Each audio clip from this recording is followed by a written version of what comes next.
よし、掴むことができました。プリミティアプレイヤーエールです。今回はクレーンを作ってみようと思います。サーボモーターを利用した使いやすいものにしたいのでうまくできたらチャンネル登録してもらえると嬉しいです。それでは作っていきましょう。まずは2方向に低速回転して回転を止めると自動でブレーキがかかるサーボモーターを作っていきます。こんな感じで薄く伸ばした銀のかけらの厚さで位置をずらしながら回転する軸にベアリングの軸を取り付けていきましょう。こうすることでネジのように回転する歯車、オウムギアを作るわけですね。途中で銀をあらかじめたくさん重ねたものを用意して B 側から固定した方が効率よく作れることに気づきました。それでもなかなかめんどくさいですが、なるだけ綺麗な形になるようにたくさん貼り付けていくと、よし、オウムギアが完成しました。モーターを方向を変えて2つつけているので、どちらのモーターに電気を流すかで回転方向が変わってくれます。どちらの方向にも綺麗に回せることが分かったので、今度はこのオウムギアに噛み合うちょうどいい大きさの歯車を作ります。あまり小さいとうまく噛み合わないので、ベアリングの軸を組み合わせて、いい感じに噛み合う、それなりの大きさの歯車になりました。でも、摩擦が強すぎるのか、バッテリー1本では回りません。そこでもう少し歯車の位置を離して、バッテリー5本で動かしてみると、よし、うまくオウムギアと噛み合って、ゆっくり歯車が回転してくれています。この歯車の組み合わせは、オウムギアの回転をやめると、大きな歯車がロックされて回転が止まるので、サーボモーターとして利用できるはずです。それから、もっとスムーズに回すために、バッテリーの数を増やしていきましたが、増やしすぎると歯車がダメージを受けて壊れてしまうので、結局5本くらいでちょうど良さそうです。サーボモーターの仕組みはこれで OK として、こちらの方向を変えて、重いものを持ち上げられるか試してみましょう。軸から伸ばした棒に、22.8 キロの重りをつけて、電気を流してみると、ちゃんと動いてくれますし、モーターの動きを止めても、重りの位置はそのまま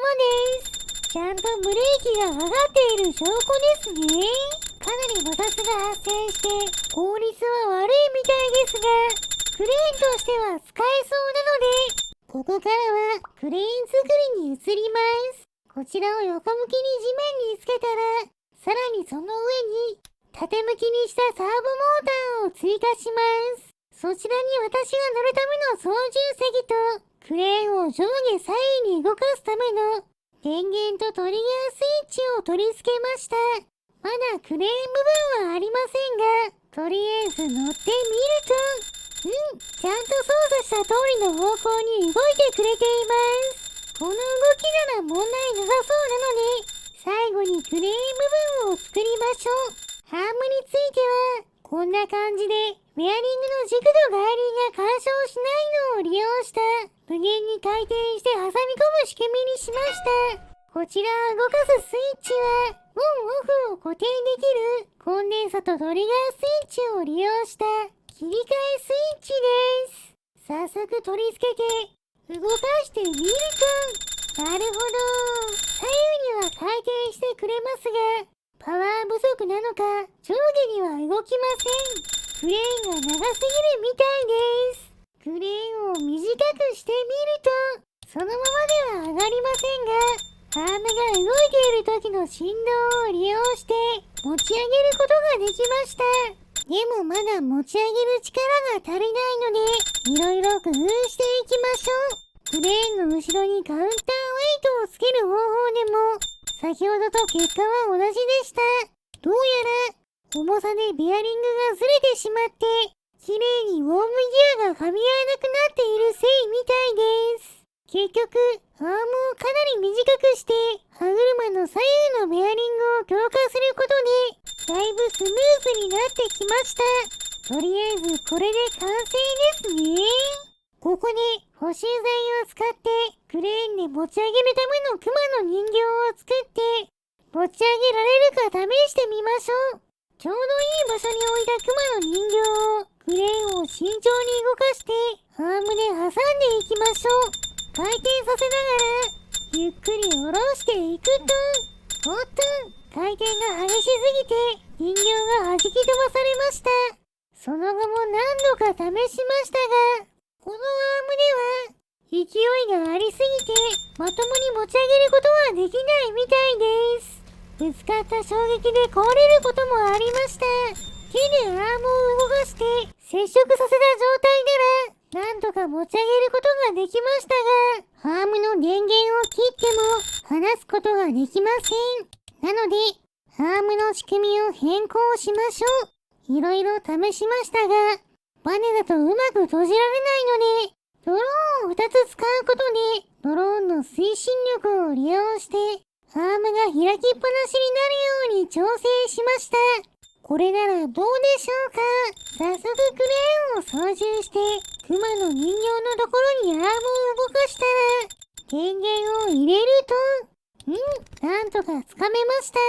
でも、持ち上げて運ぼうとすると、落としてしまいます。掴み方が良くなかったからだと思うので、もう一度慎重に狙って、クマの人形を掴もうとすると、よし、掴むことができました。そのまま持ち上げても、なんとか落とさずに運ぶことができます。そして、しばらく動かした後、アームの電源をオフにすると、人形を落とせました。やりたかった動きはできたので、これでクレーンは完成です。今度はもっと難易度を上げて、高さの違う台の上にクマの人形を移動してみましょう。低い方の台に置いた人形にアームを近づけて電源を入れると、よし、がっちりホールドしました。横に倒れてはいますが、このまま高い方の台に移動しましょう。慎重にアームを操作して台の上まで持ってきたら、アームの電源を切ってゆっくり離すと、寝かせた状態ではありますが、ちゃんと移動できたのでよしとしましょう。クレーン操作成功です。今度は私の視点にしてもう一度挑戦します。右下のトリガーを引くと右にクレーンが回転して人形に近づいていきます。人形に近づいたらうまく高さを調整してちょうどいい位置にアームを動かしたら、右上にあるアームの電源を入れると、よし、いい感じにつかみました。アームを上に持ち上げて高い方の台に持っていきましょう。上下左右にアームを操作してうまく位置を合わせたら、アームの電源をオフにすると、今度はクマの人形が倒れることなく台に乗せることができました。クレーンの操縦は大成功です。それでは、クマ運びの儀式を十分楽しめたので、スライムを用意して燃やしてしまいましょう。燃えるものを集めてきて、火をつけます。いい感じに燃えていますね。よし、スライムも食べ頃になったので、食べてしまいましょう。もちろん、今回頑張ってくれたクレーンさんにも、お裾分けしてあげます。はい、どうぞ。今回の動画はここまでです。面白かったと思ったら、チャンネル登録、高評価をしていただけると嬉しいです。リクエストなど、コメントもお待ちしていますね。それでは皆さん、